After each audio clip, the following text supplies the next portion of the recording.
I never imagined that the title of stepmother would come to define not only my role, but my deepest wounds. My name is Elena. I'm 39 years old, and I have lived most of my adult life believing that love and sacrifice could win people over, that if I poured myself out enough, if I gave every ounce of care, patience, and loyalty, then eventually I would belong. But what I didn't realize until much too late was that sometimes people don't want you to belong. Sometimes they cling to their cruelty and they'll use it to shatter you just when you think you've earned your place. When I married Daniel, I knew he came with two children from his first marriage: a daughter, Lily, who was 11 at the time, and a son, Matthew, who was 9. Their mother had left years earlier, and Daniel was raising them on his own when I met him. I remember our first dinner together as a makeshift family, two shy kids pushing peas around their plates, Daniel telling bad jokes to break the tension, me offering dessert as a truce. That night, Lily gave me the smallest smile, and I thought maybe this could work. The years that followed were not easy, but I worked harder at that relationship than anything else in my life. I was at every school recital clapping the loudest. I stayed up nights helping with math homework I barely understood just to keep Matthew from giving up. I drove Lily to soccer practice and sat through freezing games with a thermos of cocoa. I fought with insurance companies to make sure Daniel's job loss didn't stop the kids from getting braces or checkups. Every step, every sacrifice, I told myself, this is what family does. I poured myself into them as if they were my own because in my heart they were. But in quiet moments, I could feel the shadows of doubt. Daniel's parents never fully accepted me. To them, I was the second wife, the intruder who dared to step into the role their beloved first daughter-in-law had abandoned. They made subtle comments at Christmas dinners, birthdays, barbecues. "You'll never really understand them the way their mother did." Or, "It's nice you try so hard, but blood is blood." I swallowed those words like glass, smiling as if they didn't cut. The worst wound, though, came from Daniel himself. For years, he praised me for being there, for holding everything together. But the older the kids got, the more his gratitude soured into indifference. He grew distant, short-tempered. He worked late hours and came home distracted. Sometimes when arguments flared, he'd mutter under his breath, "They're not even your kids," as if to strip away the one identity I had fought hardest for. Still, I kept giving. I believed that if I endured long enough, they would see the truth that love is thicker than blood when it's tested. But then came the day that shattered everything. It was Lily's college graduation. I had helped her edit her essays, stayed up nights, coaching her through applications, taken on extra tutoring work to cover the gap when Daniel couldn't contribute. I had been there for every step of her journey. Sitting in that auditorium, I felt proud in a way I didn't know how to describe. She was radiant, walking across the stage, and I thought, we did it. We all did it together. After the ceremony, we gathered outside with Daniel's family. Everyone was buzzing with excitement, snapping photos. And then Lily turned to me, her smile faltering. "You don't need to be in the pictures," she said quietly. "You're not really my mom." The words knocked the air from my lungs. Daniel didn't step in. His parents didn't correct her. Matthew looked away. And then Daniel's mother added with a satisfied little smirk, "She's right, dear. You've done what you could. But this is family." I stood there, camera dangling useless in my hands, heart thudding with a pain so deep I thought I might collapse. After all those years, all those nights, all those sacrifices, I was still nothing but an outsider in their eyes. I went home in silence that night, but something inside me shifted. I realized that if I kept playing the role of the invisible savior, they would keep erasing me. If I kept giving, they would keep taking until there was nothing left. And so quietly I began planning. The night of Lily's graduation still echoes in my mind, the flash of cameras. I wasn't welcome to stand in the smug tilt of my mother-in-law's chin, the silence of the man who had once vowed to protect me. I lay awake until dawn, staring at the ceiling, every muscle tight with rage. I replayed every sacrifice, every late night spent editing essays, every meal I'd cooked, every check I'd written, every moment I'd pushed myself to love children who weren't born of my body but had lived in my heart. All of it reduced to nothing in a single sentence: "You're not really my mom." By morning, my grief had hardened into something sharper. I looked in the mirror and barely recognized the woman staring back, eyes red from tears, but mouth pressed into a line of resolve. That day I made a vow if they wanted to erase me, then I would give them exactly what they wished for. I would stop being their mother, their caretaker, their silent shield. And when the foundation I had built crumbled without me, they would finally know the truth of what I had given them. It began with silence. For years, I had been the one to organize birthdays, plan dinners, send reminders about appointments, pay bills when Daniel fell short. I stopped. Lily's 22nd birthday came and went, and for the first time, I didn't bake her favorite cake or wrap a small gift with a handwritten note. Instead, I stayed home and poured myself a glass of wine, letting the emptiness of their celebration wash over me from a distance. Next came the finances. Quietly, I closed the joint account I had been funneling my tutoring income into. I canceled the automatic payments I had set up for Matthew's car insurance, for Lily's textbooks, for the groceries that filled their pantry. When Daniel confronted me, I simply said, "They're not my children. Why should I be responsible for them?" His face drained of color, but he had no argument because those were his words reflected back at him. I stopped attending family gatherings.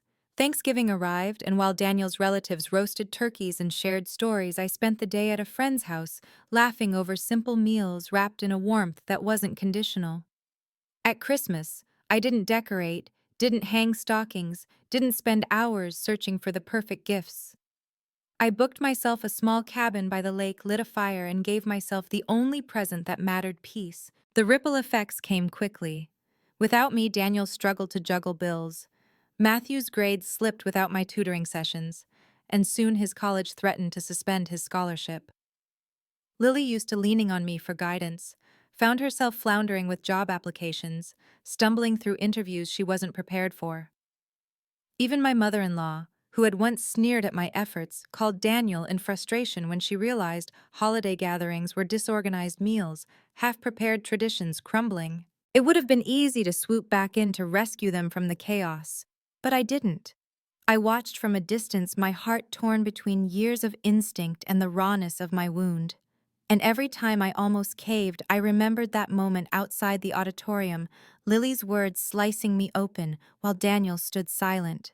What surprised me most was not how quickly their lives faltered without me, but how little remorse they showed at first. Daniel grew bitter, accusing me of being selfish, of abandoning him. His mother doubled down, insisting it was my duty to hold the family together even if they didn't recognize me as real. Matthew avoided me altogether, perhaps too ashamed to admit he needed me. Lily, stubborn and proud, posted photos online of nights out with friends, as though to prove she didn't need me either. But time is a patient teacher. By the following spring, Daniel was drowning in debt. The children, once so confident, were stumbling. And then came the phone call I will never forget, Lily's voice trembling on the other end. "I don't know how to do this without you," she whispered. "I thought I didn't need you, but I was wrong." Her confession might have healed me once, but now it felt hollow. Because she hadn't spoken up when it mattered. She hadn't defended me when her words could have stopped the laughter, when her recognition might have shielded me from humiliation. Regret spoken in desperation is not the same as love freely given. So I told her gently but firmly, "You made your choice, I made mine," and I hung up. For the first time in years, I felt powerful. Summer arrived, and with it the unraveling of the family I had once broken myself to hold together. I watched from the distance I had carved, no longer the glue in their cracks, no longer the quiet savior patching what they shattered. And it was strange how quickly their world collapsed without me propping it up. Daniel called less often, but when he did, his voice was sharp with blame. "You've abandoned us," he spat one evening. But I didn't flinch. I thought of every night I had stayed awake by the kitchen table, balancing bills every morning. I had packed lunches while he slept, and every sacrifice made invisible until it was gone. I answered simply, "You said they weren't mine. I'm just respecting that." He fell silent, the weight of his own words crushing him more than anything I could have said. Matthew tried to carry his pride, but it cracked when he lost his scholarship. Without my late-night tutoring, his grades sank, and when the notice came, I heard about it not from him, but from a mutual acquaintance. The boy who had once relied on me to talk him through algebra now avoided my gaze if we passed on the street. He knew he had burned a bridge built from my patience and no apology had come. Lily fared no better. After months of fruitless job hunting, she settled for a position far beneath her degree, the kind of job she once swore she'd never take. She had no one to guide her through the maze of interviews, no one to remind her of her worth when rejection letters arrived. I used to hold her through those storms, whispering that she was enough. Now she faced them alone. And Daniel's parents, oh, the irony of it, were the loudest complainers of all. Holidays without me were disasters. Meals burned, arguments flared, traditions fell apart. His mother once left a message on my voicemail, her voice brittle with frustration. "You could at least help us keep things together, after all we've done for you." I listened, then deleted it without reply. After all they had done. The memory of her smirk outside the graduation hall came back like fire in my veins. I owed her nothing. The sweetest part of my revenge was its silence. I hadn't shouted, hadn't sought to humiliate them the way they had humiliated me. I had simply stepped back, withdrawn my hands, and let the house of cards they built topple on its own. But even in the midst of their collapse, I found myself battling my own ghosts. There were nights when I missed them, the children most of all. My heart would ache for the girl who had once held my hand in a crowded soccer field, for the boy who used to curl beside me on the couch as we watched movies. I had loved them as my own, and grief does not vanish just because love was betrayed. Still, every time my resolve wavered, I reminded myself of that day at the graduation, of standing on the outside of photographs I had paid for erased with words that cut deeper than knives. "You're not really my mom." Those 5 words had freed me. Painful, yes, but also clarifying.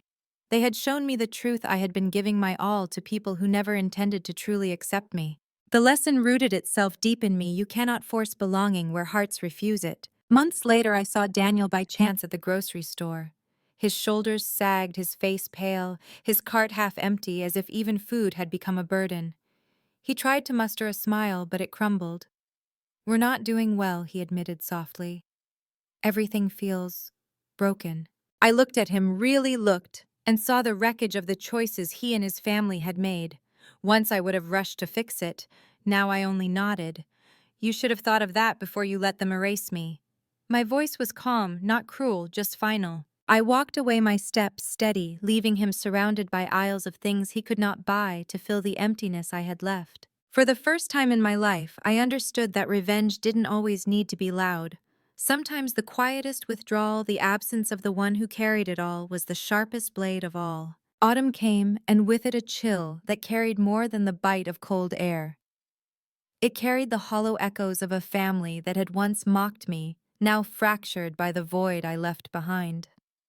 I had thought the silence of my absence would be enough, but life has a way of sharpening justice when you least expect it. It was Lily who reached out first. I came home one evening to find her standing outside my apartment building, her posture collapsed, eyes swollen from crying. For a long moment, we just stared at each other through the glass door, strangers bound by a history that neither of us knew how to untangle. When I finally opened the door, she whispered, "I'm sorry. I was wrong." Her apology was raw, but it came too late. I thought of the moment at her graduation, when she had dismissed me, the way her words had been sharpened by her grandmother's approval, the way Daniel had stood by in silence. I wanted to believe her, to fold her into my arms the way I used to. But forgiveness without change is just another wound waiting to happen. "You didn't just hurt me, Lily," I told her gently. "You erased me, and once someone is erased, they don't come back the same." She nodded, tears slipping down her cheeks. She didn't argue, didn't beg, just stood there letting the truth hang heavy between us.